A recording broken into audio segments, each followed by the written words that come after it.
ভালোবাসার জন্য কেন আলাদা দিবস পালন করব? কেন প্রতিটা দিন ভালোবাসার দিন হবে না?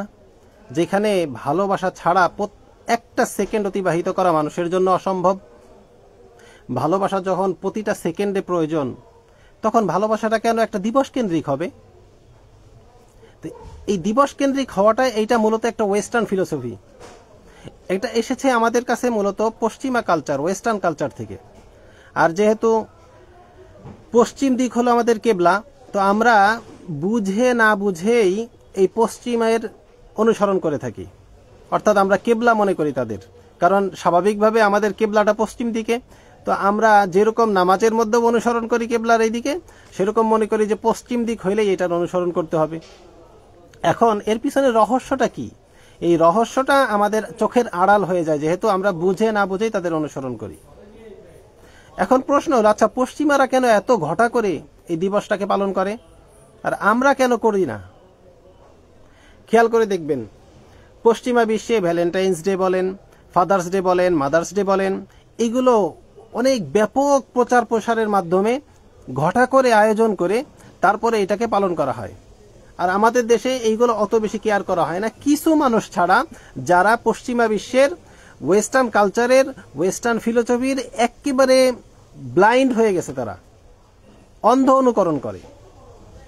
তো এখন আপনাদেরকে বলি যে দিবস পালনের গুরুত্ব তখনই বাড়ে যখন ওই দিবস যেই জিনিস নিয়ে ওই ব্যক্তির সাথে তার সম্পর্কটা কমে যায়। যেমন মনে করেন ফাদার্স ডেটা ওই পশ্চিমা বিশ্বে অনেক ঘটা করে পালন করা হয়, আর আমাদের দেশে তো এইরকমভাবে ফাদার্স ডেটা পালন করা হয় না। তো ওদের দেশে কেন এত ঘটা করে পালন করা হয়? কারণ এই ফাদারের সাথে তাদের সম্পর্কটা অনেক দুর্বল। তো বাবার সাথে তাদের সম্পর্কটা দুর্বল হওয়ার কারণে তারা একটা দিবসকে নির্দিষ্ট করে যে এই একটা দিন আমরা আমার বাবাকে ভালোবাসবো এবং তাদের কেয়ার করব। আর আমাদের দেশে যেটা হয় সেটা হলো, আমাদের দেশে প্রত্যেক দিনই ফাদার্স ডে, প্রত্যেক দিনই মাদার্স ডে। কারণ আমরা প্রত্যেক দিন আমার বাবাকে ভালোবাসি, আমরা প্রত্যেক দিন আমার মাকে ভালোবাসি, আমরা প্রত্যেক দিন আমার বোনকে ভালোবাসি, আমরা প্রত্যেক দিন আমাদের স্ত্রীদেরকে ভালোবাসি।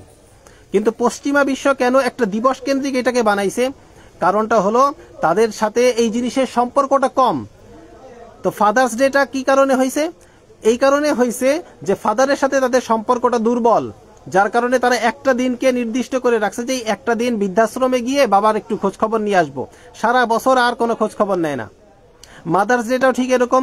ঠিক তেমনি ভাবে এখন যে ভ্যালেন্টাইন্স ডেটা আসতেছে, এই ভ্যালেন্টাইন্স ডেটাও তারা এত ঘটা করে কেন পালন করতেছে?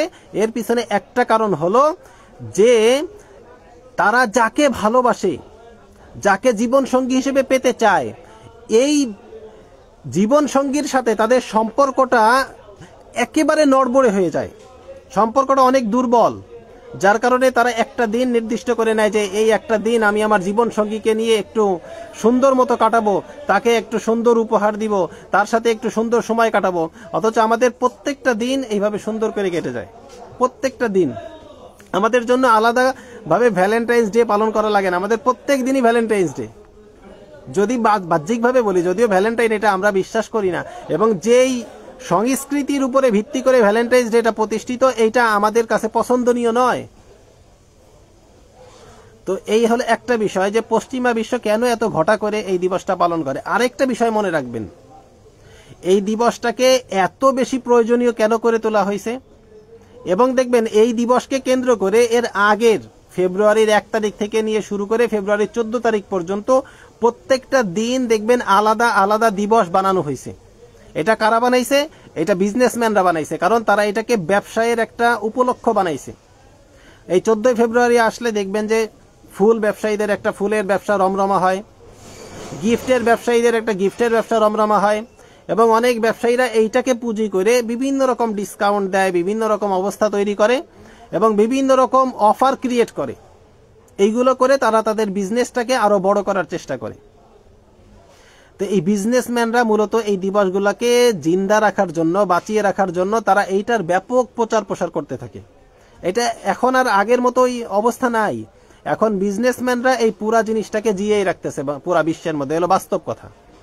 তো যাই হোক, আমাদের করণীয় হলো যে আমাদের জন্য প্রত্যেক দিনই ভালোবাসা দিবস, প্রত্যেক দিনই আমরা মা বাবাকে ভালোবাসবো, প্রত্যেক দিনই আমার সন্তানদেরকে ভালোবাসবো, প্রত্যেক দিনই আমার জীবন সঙ্গীকে আমি ভালোবাসবো, প্রত্যেক দিনই আমার পছন্দের ব্যক্তিকে আমি ভালোবাসবো। আমাদের জন্য প্রত্যেক দিনই ভালোবাসার দিন। এটা কোনো দিবস কেন্দ্রিক হওয়ার কোনো প্রয়োজন নাই। যখন আপনি দিবস কেন্দ্রিক হয়ে যাবেন, সারা বছর আপনি এই ভালোবাসা থেকে সরে আসবেন। শুধু এই একটা দিন আপনি খুব তাদেরকে ভালোবাসার চেষ্টা করবেন। আপনি যদি বিশ্বাস না হয়, যারা পালন করেন তারা তো দেখেন, যাচাই করে দেখেন, আর যারা করেন না আলহামদুলিল্লাহ, তারা বাস্তবতার মধ্যে খেয়াল করে দেখেন। যখনই কোনো দিবস কেন্দ্রিক কোনো জিনিস হয়ে যায়, তখন এই একটা দিনই মানুষ ঘটা করে, এরপরে বাদ বাকি আর সুযোগ থাকে না। এজন্য আমরা এই সমস্ত ওয়েস্টার্ন কালচার থেকে ফিরে আসি। এই ওয়েস্টার্ন কালচার সবগুলো আমাদের জন্য উপকারী না।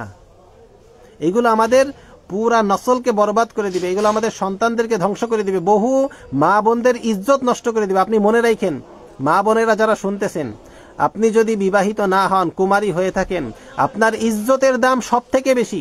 আপনার ইজ্জতের হেফাজতের দায়িত্ব ইসলাম এমনভাবে নিছে যে আপনার ধারে কাছে পর্যন্ত কেউ আসতে পারবে না। আপনার বডিগার্ডের জন্য 4 জন ব্যক্তিকে আল্লাহ তাআলা নির্দিষ্ট করে দিয়েছেন। এই 4 জন বডিগার্ড যতক্ষণ পর্যন্ত আপনার কাছে থাকবে, ততক্ষণ পর্যন্ত বাহিরের কোনো গায়ের মাহরাম পুরুষ আপনার ধারে কাছে ভিড়তে পারবে না। আপনার বাবা হয়তো থাকবে, না হলে আপনার বড় ভাই থাকবে, না হলে আপনার স্বামী থাকবে, না হলে আপনার বড় ছেলে থাকবে। কেউ না কেউ কোনো সময় না কোনো সময় আপনার প্রোটেকশনে আসে, যেন বাহিরের কেউ গায়ের মাহরাম, বাহিরের কোনো ভিনদেশী পুরুষ সেজন্য আপনার ধারে কাছে ভিড়তে না পারে। আর আল্লাহ তাআলা সরাসরি জানাই দিয়েছেন, লা তাকরাবুজ জিনা, তোমরা জিনার ধারে কাছেও যেও না। এজন্য এই জিনার দিবস, এই জিনার কাজের থেকে আল্লাহ তাআলা আমাদেরকে ফিরায় রাখেন। আল্লাহ তাআলা আমাদেরকে এই সমস্ত দিবসের ঘৃণিত কাজ থেকে বিরত থাকার তৌফিক দান করেন এবং মা বোনরা তাদের ইজ্জতের হেফাজত করেন। আপনার মাল সম্পদ একবার যদি হারায় যায়, মাল সম্পদ পাবেন। আপনার জানের একটু যদি ক্ষতি হয়ে যায়, তো এটা ডাক্তার দেখায় বা যে কোনো চিকিৎসা নিয়ে আপনি ঠিক করতে পারবেন। একবার যদি আপনার ইজ্জত নষ্ট হয়ে যায়, ইজ্জত চলে যায়, এই ইজ্জত দ্বিতীয়বার আপনি আর পাবেন না। এজন্য নিজের ইজ্জতের হেফাজত করেন। ছেলেগুলো বা যারাই আপনাদের বয়ফ্রেন্ড বলেন আর যাই বলেন, এরা যত বেশি আপনাদেরকে প্রলোভিত করুক না কেন, আপনাদের ইজ্জত যেন তাদের সামনে আপনি লুটায় না দেন। আপনার ইজ্জতের দাম সব থেকে বেশি, এটা খেয়াল রাখবেন।